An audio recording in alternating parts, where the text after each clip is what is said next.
You're listening to Entry 2, Writer's Woes, Imposter Syndrome, from a writer's journal on GabrielleMarieKelly.com, narrated by The Gift of Gab Productions.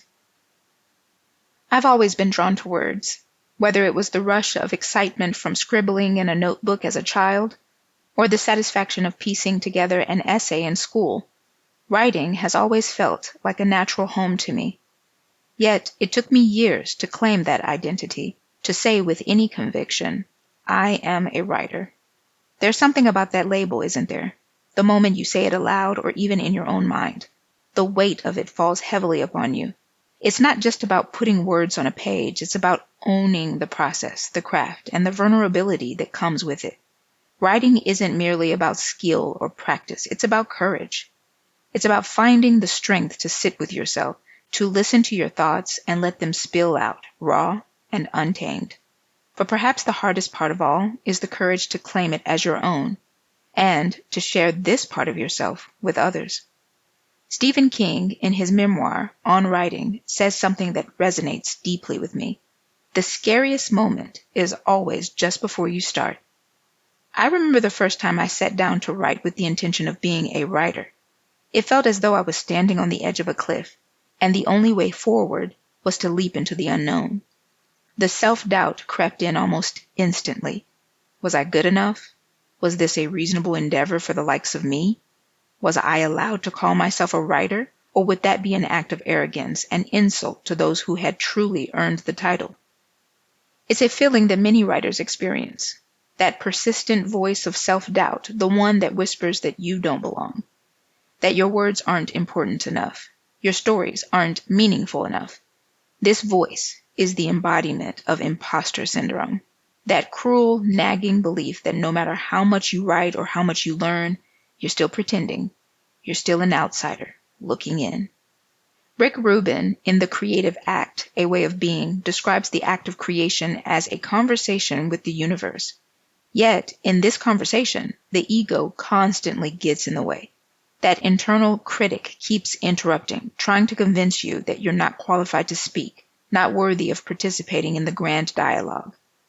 I've lost count of the times I've stared at a blank page, my mind swirling with thoughts, but unable to commit to one because it feels not enough, as if the universe could somehow recognize my inadequacy. It's during these moments that the path of writing truly becomes a journey of self-discovery. For writing isn't just about the art. It's about facing your fears head on. It's about developing emotional intelligence, the awareness to recognize those voices of doubt and to move beyond them, to continue putting one word in front of the other even when your mind insists that it's pointless. King also writes, "The writer's job is not to make a reader feel anything in particular. The writer's job is to write, and the reader will feel what they feel." This idea is freeing. It reminds me that the act of writing is not about forcing a reaction or crafting perfection. It's about being honest with myself and allowing my words to come from a place of truth. The story might not resonate with everyone, but it's my truth, and that in itself is enough. The question becomes, how do you step into your own voice, your own narrative, when doubt shadows every step? The only answer I've found is through acceptance. Accepting that I will never have all the answers, that my writing will always evolve, and that the imposter syndrome will likely never fully go away.